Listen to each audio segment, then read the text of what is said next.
Nigel, it's good to see you. Thank you for taking the time out to be here. So how does it feel to be a climate champion? What does it mean to you personally? Well, I mean, it's a huge honour, first of all, to be appointed by the president of the COP. So I was appointed by the UK Prime Minister when the UK took on COP26 presidency. And I've just stepped down after 2 COPs.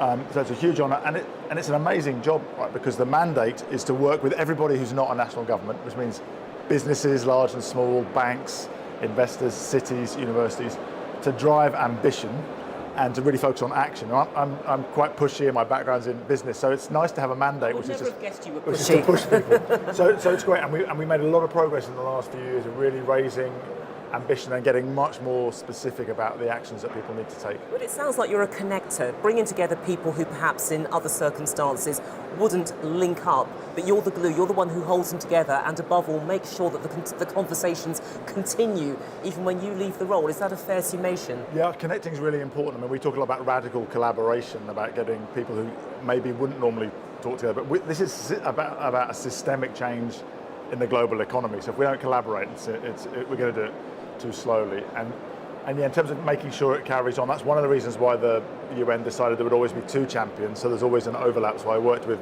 Gonzalo Munoz from Chile, the COP25 champion, and then Dr. Mahmoud Mohidin from Egypt, the COP27 champion. And we've built a team to support future champions, which is already working to support the new Emirati champion, Her Excellency Razan Al Mubarak, who's a great choice, by the way. Fantastic. Now look, earlier you talked about the COP26 in Glasgow. What do you think has changed since then? You talked about collaboration. Are we seeing more of that since that time? So I think a lot of things have changed. One thing is that basically we've all agreed, I mean, not everybody, but way past a sort of tipping point majority, that we've got to get to net zero as quickly as possible.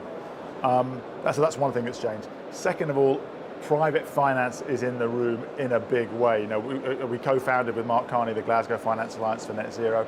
That's over 500 banks, asset owners, asset managers, insurers. Just to clarify, Mark Carney is a former governor of the Bank of England. Yeah, former governor of the Bank of England, and was a special envoy to the Secretary General of the United Nations and the advisor to the UK Prime Minister. And so we worked together to create this big group, all of whom committed to put in place plans to finance to net zero.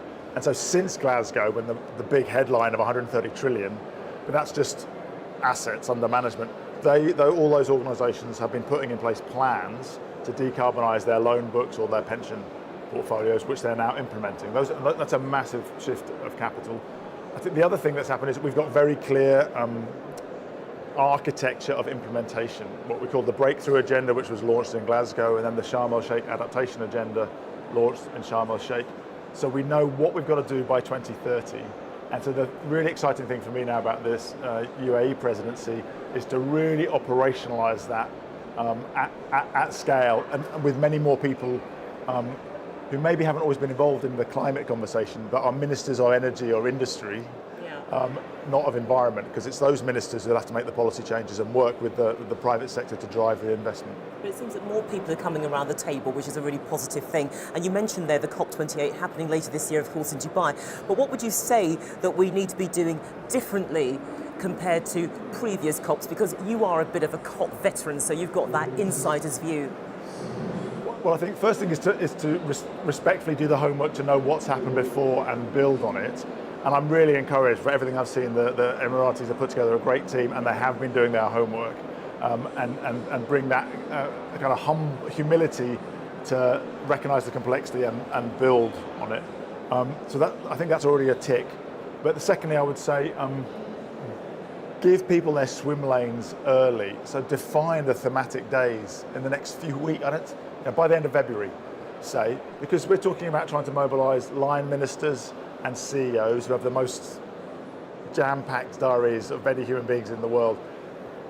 Give them their swim lanes, tell them which 2 or 3 days you want them to turn up, and tell them what you want to turn up with. Don't tell them that you don't want them to turn up to tell everybody else what to do, but turn up saying what you're doing, what money you're putting on the table, what projects you've already done, what projects you're committing to, and set a high bar for ambition and mobilise everybody. That architecture's emerging, but I think it could be really cemented this year. Yeah, because this is always the problem, isn't it, that COPs tend to overrun. Everybody bites their nails down, but we need to keep it on track to deliver.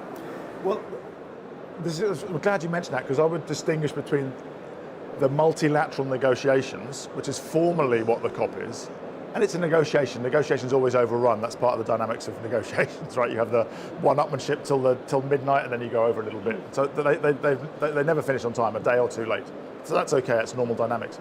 But what I'm talking about is what happens outside of those formal negotiations, which is less the negotiations require 196 countries to agree every comma. It's a very high bar of consensus.